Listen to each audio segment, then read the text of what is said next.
اللہ رب العزت نے اس ساری کائنات کو سجایا اور اس میں پروردگار عالم نے انسانوں کو پیدا فرمایا۔ اللہ رب العزت کے پیدا فرمانے کا انسان کو مقصد کیا تھا؟ اللہ نے انسان کو پیدا کرنے سے پہلے ایک نورانی مخلوق جس کو ہم اور آپ فرشتوں کے نام سے جانتے ہیں، اللہ رب العزت نے ان سے فرمایا وَإِذْ قَالَ رَبُّكَ لِلْمَلَائِكَةِ إِنِّي جَاعِلٌ فِي الْأَرْضِ خَلِيفَةً کہ اے فرشتوں، میں ایک انسانوں کی جماعت کو پیدا کرنا چاہتا ہوں، میں انسان بنانا چاہتا ہوں، ایک مخلوق پیدا کرنا چاہتا ہوں، اس زمین کے اوپر رہے گی، اس زمین میں اپنی زندگی گزارے گی۔ لیکن فرشتوں کی وہ باتیں سمجھ میں نہیں آئی۔ فرشتوں نے اپنی عقل سے جو کچھ کہا، لیکن اللہ کا قرآن کہتا ہے قال انی اعلم ما لا تعلمون، اللہ نے فرما دیا میں تو وہ جانتا ہوں جو تم کچھ نہیں جانتے۔ اللہ وہ جانتا ہے جو سارے انسان نہیں بلکہ ساری کائنات کی سوچ اور عقلیں وہاں تک نہیں پہنچ سکتی۔ اللہ نے انسانوں کو پیدا کیا، کیوں پیدا کیا؟ وَمَا خَلَقْتُ الْجِنَّ وَالْإِنسَ إِلَّا لِيَعْبُدُونَ، اللہ کا قرآن کہتا ہے کہ میں نے انسان اور جنات کو اس لیے پیدا کیا تاکہ وہ میری عبادت کرے، تاکہ اپنی زندگی وہ میری عبادت کے لیے گزارے۔ دنیا میں بھیجنے کا مقصد یہ تھا کہ یہ انسان دنیا میں پیدا ہو اور پیدا ہونے کے بعد دنیا میں جا کر کے کیا کرے؟ یہ میری عبادت کرے۔ جو عبادت کرنے کا طریقہ انبیاء، رسل، نبیوں کو بھیج کر کے بتلایا، اس طریقے پر اپنی زندگی کو گزارے۔ لیکن میرے بزرگوں، آپ حضرات جانتے ہیں ایک دور وہ تھا کہ نبی علیہ السلام کا زمانہ تھا، حضرات صحابہ اکرام کا دور تھا۔ حضرات صحابہ اکرام اللہ کے نبی علیہ السلام کے پاس میں رہتے تھے، آپ کے صحبت یافتہ تھے، آپ کے پاس میں اٹھتے تھے، بیٹھتے تھے، زندگی جینے کا سلیقہ سیکھتے تھے۔ اللہ کے نبی نے ان کی تربیت فرمائی، انہیں زندگی جینے کا سلیقہ بتایا اور ایسا بتایا کہ صحابہ اکرام نے اس پر عمل کیا، اور ایسا عمل کیا کہ ایک مکہ مکرمہ کا نوجوان مصعب بن عمیر رضی اللہ تعالی عنہ، اللہ کے نبی علیہ السلام نے ابھی مدینہ منورہ ہجرت نہیں فرمائی، بلکہ مصعب بن عمیر کو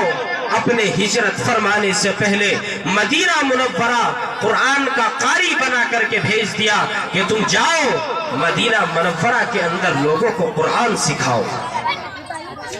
مصعب بن عمیر مدینہ منورہ کے اندر آئے، لوگوں کو قرآن سکھایا، زندگی جینے کا سلیقہ سکھایا، رسول اللہ اور اللہ کی تعلیم دی اور دین اسلام لوگوں کو سکھایا۔ پھر ایک وقت وہ آیا کہ جب اللہ کے نام پر، اللہ کے دین کے نام پر، اللہ کے رسول کے نام پر اپنی جان کو قربان کر دینے کا وقت آیا، تو ایسے وقت میں مصعب بن عمیر نے دین کے لیے، اسلام کے لیے، کلمہ لا الہ الا اللہ کے لیے اور اس کلمے کو ہم تک پہنچانے کے لیے جنگ لڑی، اور جنگ لڑتے رہے، آخر وہ جنگ فتح ہو گئی۔ کچھ وقت کے بعد پھر ایک وقت وہ آیا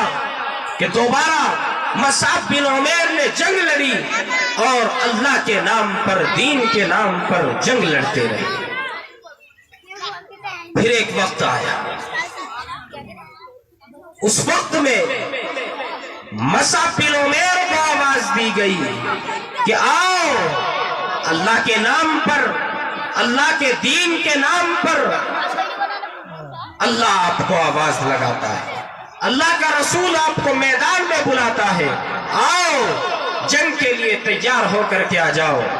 مصعب بن عمیر رضی اللہ تعالی عنہ میدان جنگ میں پہنچ گئے، اللہ کے نام پر لڑتے رہے، لڑتے لڑتے اپنی جان کو قربان کر دیا اور جام شہادت اسی جنگ کے اندر نوش فرما لیا۔ مصعب بن عمیر رضی اللہ تعالی عنہ شہید ہو گئے۔ صحابہ اکرام کی ایک جماعت اللہ کے نبی علیہ السلام کے پاس آئی کہ اللہ کے نبی، ایک مکہ مکرمہ کا نوجوان تھا، مکہ مکرمہ کا شہزادہ تھا،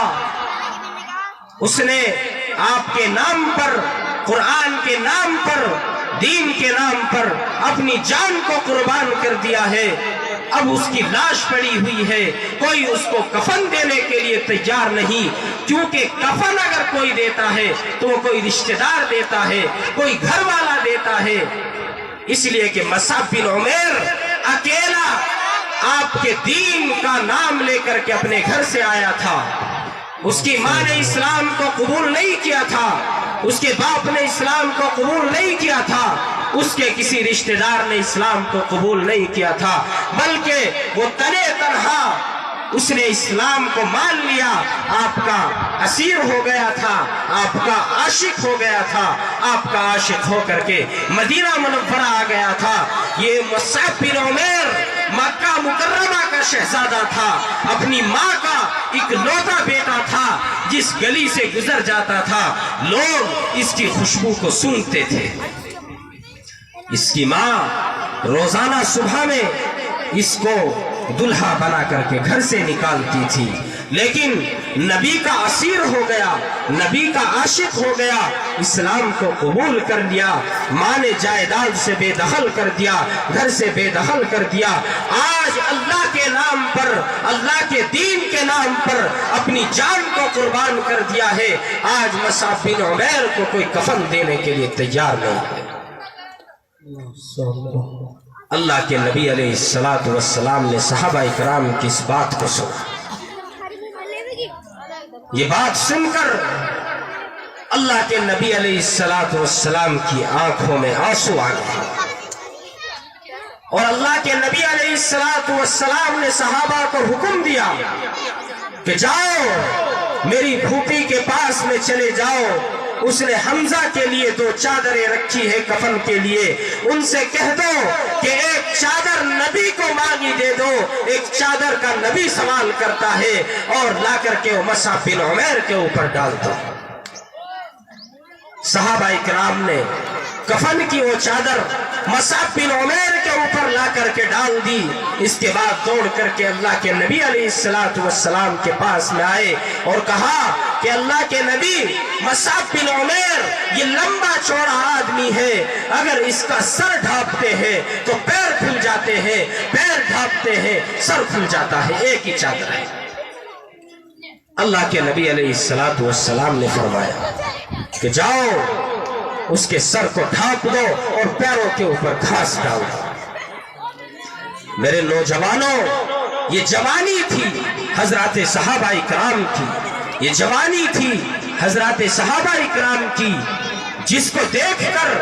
جن کی قربانیوں کی بنیاد پر آج یہ دین میرے اور آپ تک پہنچا ہے۔ آپ تصور کریں،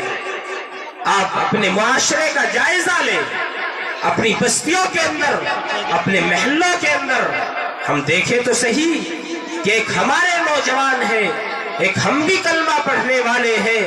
ایک ہم بھی اللہ اور اس کے رسول کا نام لینے والے ہیں، ایک ہم بھی اپنے آپ کو نبی کا عاشق کہلانے والے ہیں، لیکن ہم دیکھیں تو صحیح کہ کیا ہماری زندگی کا کوئی طریقہ ایسا طریقہ ہے جو نبی علیہ السلام کے طریقے پر ملتا ہو؟ ہماری زندگی کے، ہمارے نوجوانوں کی بات نہیں، بلکہ ہمارے بزرگوں کا کوئی ایسا طریقہ ہے جو ہمارے نبی کے نام پر ملتا ہو۔